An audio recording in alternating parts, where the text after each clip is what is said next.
اليوم يا شباب معانا أكسن 2014 و 2015 فيها تفتفة في الماكينة. بنلاحظ التفتفة ظاهرة في الكاميرا، أعتقد الماكينة غير صافية ومرتاح معي نهائي.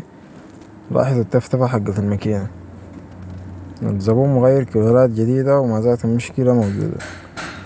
أول ما نفحص هذا الفحص بيظهر لي خلل في السلندر نمبر 2.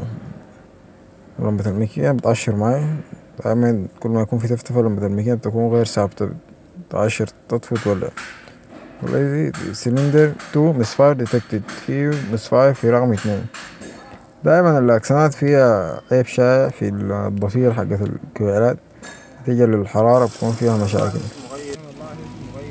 ظاهر الكويلات إنها جديدة والتفتفة موجودة. طبعا حاليا أول شي حنبدأ بالمتهم الرئيسي ضفيرة الكويلات، محتاجين فيها لمبة دايود أقل من 5 واط ولمبة عادية. لمبة الدايود بنفحص خط الإشارة للكمبيوتر، واللمبة العادية بنفحص الكهرباء. أول ما وصلنا لمبة الدايود بنفحص في الإشارة تبع الكمبيوتر، بنلاحظ إنها ما بتكون ثابتة، بتختفي تروح وتظهر تروح تظهر، أن الضفيرة فيها مشكلة، فيها التماس أو قطع. لاحظ حاليا اللمبة بتأشر معي كده الخط سليم من الكمبيوتر. أول ما نحرك الضفيرة نلاحظ اللمبة بتطفي، كده فقدنا الإشارة والتحكم من الكمبيوتر. حاليا ظاهرة ثابتة، هنحاول ندخلها شوية من الشمس عشان تكون واضحة معاكم. لاحظ ما ثابتة حاليا، انفصلت. نحرك في الضفيرة شوية بتشتغل، نحرك مرة تانية تفصل، وهكذا. علشان كده السيارة بتكون ما صافية معاه في الطريق، أقل مطب بتفتف معاه. حاليا بنلاحظ كل ما تشد في الضفيرة بتفتف معاه. اللمبة حاليا طافية، تشد زيادة بتولع. حاليا طافية، هنحاول نحرك شوية عشان تولع معاكم.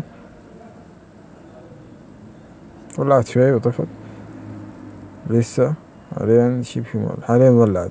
مشكلة في الضفيرة، فكان الضفيرة برا طبعا بتيجي منفصلة لحالها غير الضفيرة الأساسية. أول ما فتحنا الضفيرة سلك ظاهريا سليم، لكن شدينا مفصول. البلاستيك اللي عليه نضيف ما شي، لكن من الداخل الأسلاك النحاسية اللي عليه فيها مشكلة، ما موصلة مظبوط.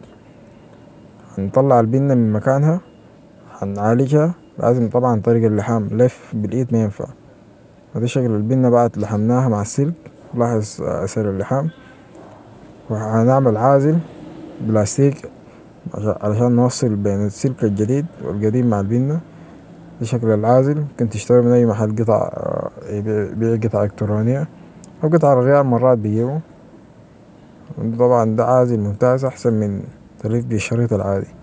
بعد خلصنا حاليا السيارة ما شاء الله صافية، حاليا السيارة شغالة صافية ما شاء الله، الماكينة ثابتة ما فيها أي تفتفة. اختبار بسيط فقط، في أقل من 5 دقايق عرفنا المشكلة، وأخدت معانا يمكن أقل من 20 دقيقة مع فك الضفيرة وكل شيء.